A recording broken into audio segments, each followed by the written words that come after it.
नमस्कार, मी कृपा राजेंद्र सपकाळ बुलेटिनमध्ये आपलं स्वागत करते। बुलेटिनच्या सुरुवातीला एक महत्त्वाची बातमी आहे। बच्चू कडू आज मुख्यमंत्र्यांशी चर्चा करणार आहेत। शेतकऱ्यांच्या कर्जमाफीसह इतर मागण्यांवर ते चर्चा करतील।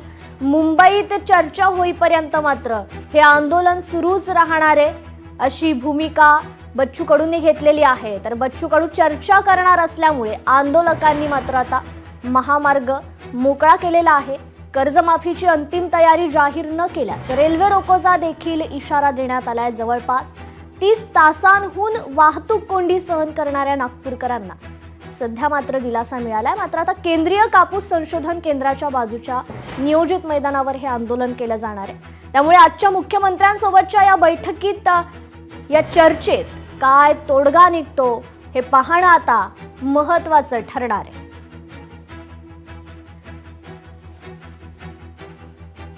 या संदर्भात आपण अधिक अपडेट्स घेऊयात। आपले लोकशाहीचे प्रतिनिधी अमरावतीहून सूरज दहाड आपल्याशी जोडले गेलेले आहेत, तर मुंबईतून लोकशाहीचे प्रतिनिधी स्वप्नील जाधव देखील आपल्याशी जोडले गेलेले आहेत। सूरज, मी पहिलं तुमच्याकडे येते। अमरावतीत सध्या काय परिस्थिती आहे? मुख्यमंत्र्यांशी आज बच्चू कडू चर्चा करणार आहेत, तर त्याच पार्श्वभूमीवर आंदोलकांनी आता महामार्ग देखील मोकळा केलेला आहे। कृपा जर पाहिलं तर काल राज्यमंत्री आशिष जयस्वाल असतील, पंकज भोर असतील यांनी बच्चू कडूंची आणि त्यांच्या शिष्टमंडळाची जी भेट घेतलेली होती त्यानंतर मुख्यमंत्र्यांना फोन लावल्यानंतर आज बच्चू कडूंनी मुंबईला बैठकीत जाण्यामध्ये होकार दिलेला आहे। त्याच अनुषंगाने जर पाहिलं तर मंत्रालयामध्ये 11 वाजता जर पाहिलं तर 11 वाजता बैठक पार पडणार आहे।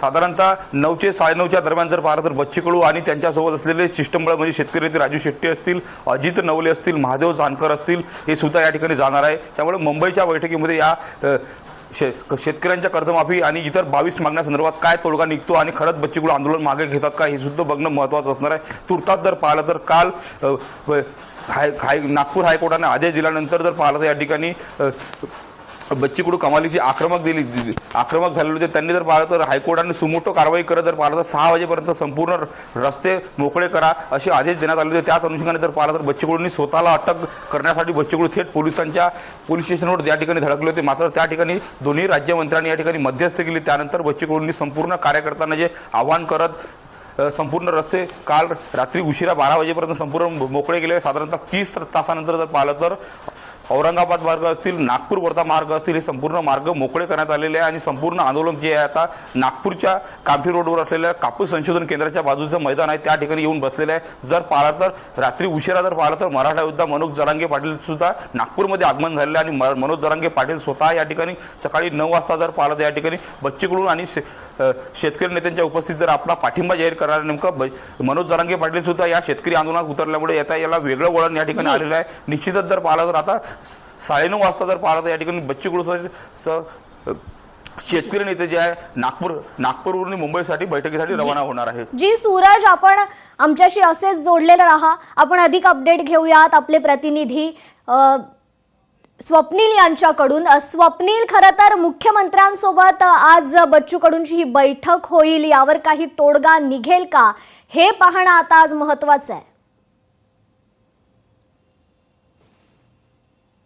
कृपा, नक्कीच 11 वाजता ही नियोजित बैठक आहे। मुख्यमंत्र्यांसह या ठिकाणी त्यांचे सचिव सुद्धा असणार आहेत, त्याचप्रमाणे कृषी मंत्री देखील असणार आहेत। मात्र एकूणच बच्चू कडू यांच्या शेतकऱ्यांसंदर्भात काही मागण्या आहेत, त्याचप्रमाणे ग्रामपंचायत सदस्य असतील, जे दिव्यांग व्यक्ती असतील आणि इतर काही समाजातील घटक आहेत त्यांच्यासाठी सुद्धा मागण्या आहेत। अखेर कृषी मालाला हमीभाव मिळावा अशी सुद्धा बच्चू कडू यांची आग्रही मागणी आहे। त्यामुळे या मागण्यांवरती तोडगा काढण्यासाठी त्या विभागाचे अधिकारी सुद्धा या बैठकीमध्ये असणार आहेत। खरं तर या राज्य सरकार अजेंडामध्ये कृषी आणि एकूणच जे कृषी कर्ज आहे ते माफ करण्यासंदर्भातली घोषणा होती, मात्र ते अद्याप झालेली नाहीये। त्यामुळे सरसकट कर्जमाफी करण्यात येणार का, वीज बिलासंदर्भात सुद्धा अनेक वेळा घोषणा करण्यात आली होती, शेतकऱ्यांना कृषी पंप देण्यासंदर्भात घोषणा करण्यात आली होती, मात्र अद्याप शेतकरी हा वंचित आहे। या शेतकऱ्यांना तातडीने मदत करण्यात यावी अशा प्रकारची मागणी आहे। त्याचप्रमाणे मराठवाड्यातील अधिक शेतकऱ्यांना मदत निधी जो आहे तो अद्याप मिळाला नाहीये। त्यामुळे बच्चू कडूंनी हे आंदोलनाचा हत्यार पुकारलेला आहे. मात्र बच्चू कडू यांच्यासोबत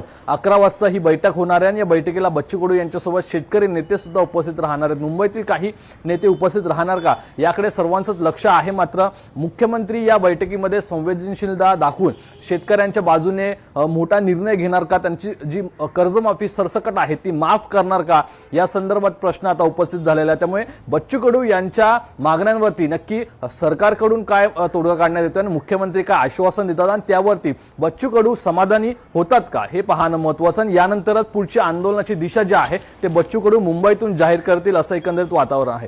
कृपा. निश्चितच स्वप्नील आणि सूरज दोघांनाही धन्यवाद तुम्ही दिलेल्या या सविस्तर अपडेटसाठी. वळूयात पुढल्या बातमीकडे. मराठा आंदोलक मनोज